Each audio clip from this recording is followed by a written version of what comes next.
qué pasada de paisaje. Esto sí que está guay.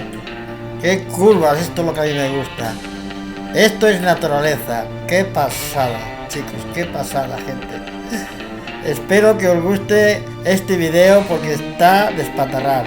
Muy guay, muy guay.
aconsejo, seguidores del canal, que pongáis la televisión, lo que sea, una pantalla grande, porque estos son unos paisajes maravilla.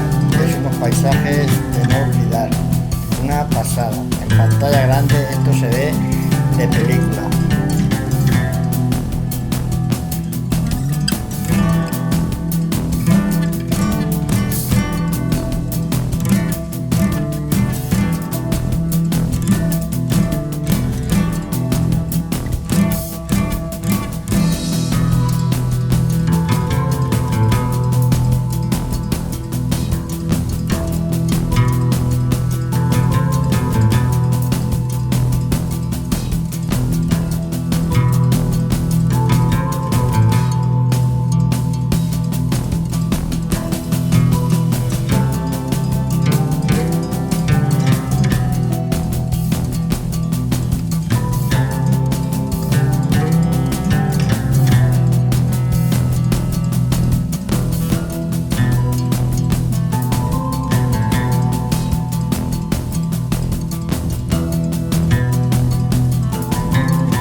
Bueno, este es el río que vengo aquí bajando. He venido, llevo un rato a todo el río abajo.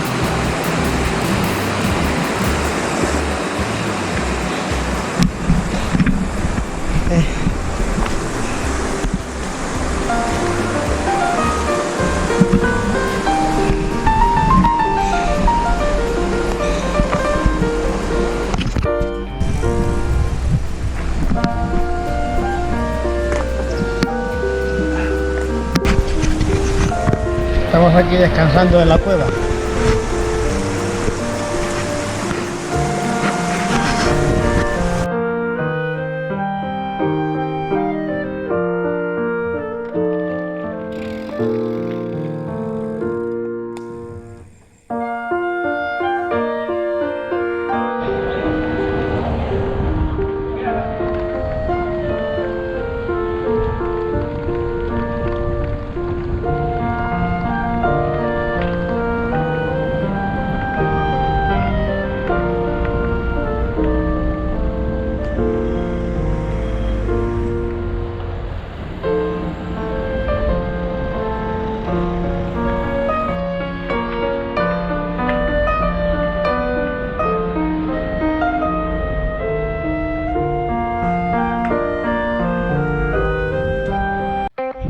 ¿Qué ovejitas hay aquí? Más guapas. ¿Cómo descansáis, Qué gorditas están. Bueno, pues aquí termina mi aventura de hoy y volvemos ya a casita de disfrutar estos paisajes maravillosos. Así que, gente, si os gustan mis aventuras, suscribiros y dale a la campanita. Y vamos a ello. Hasta la próxima.